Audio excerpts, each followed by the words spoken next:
સૌરાષ્ટ્રની અસ્મિતા ન્યૂઝ। સાયલાના ઓગઢમાં મધ્યાહન ભોજન કૌભાંડની ગંધ। સાયલા તાલુકાના ઓગઢ ગામે મધ્યાહન ભોજન યોજનામાં ગંભીર ગેરરીતિઓ અને વહીવટીતંત્રની શંકાસ્પદ કામગીરીને લઈને મોટો વિસ્ફોટ થયો છે। ગ્રામજનો અને શાળાની એસએમસી સમિતિએ મામલતદાર કચેરી ગજવી મૂકી છે। બાળકોના નિવાલા પર તરાપ। ઓવગઢ પ્રાથમિક શાળાના મધ્યાહન ભોજન સંચાલક સામે ગંભીર આક્ષેપોની ઝડી વરસી છે।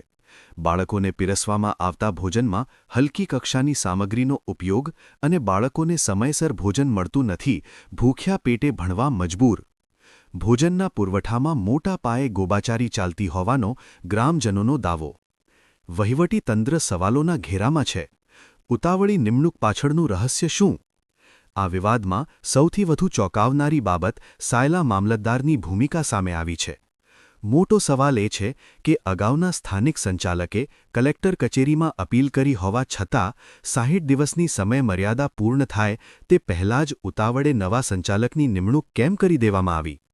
અપીલ પેન્ડિંગ હોવા છતાં મોટા ભડલા ગામના નવા સંચાલકને ઓવગઢમાં ઓર્ડર આપી દેવાતા અનેક તર્ક વિતર્ક સર્જાયા છે।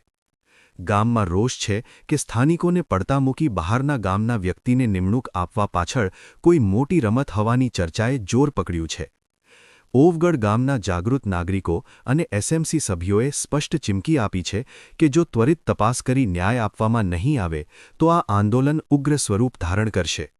શું તંત્ર પોતાની ભૂલ સુધારશે કે પછી ભ્રષ્ટાચારના આ ખેલમાં ભીનું સંકેલાશે? Bureau report, Sayla.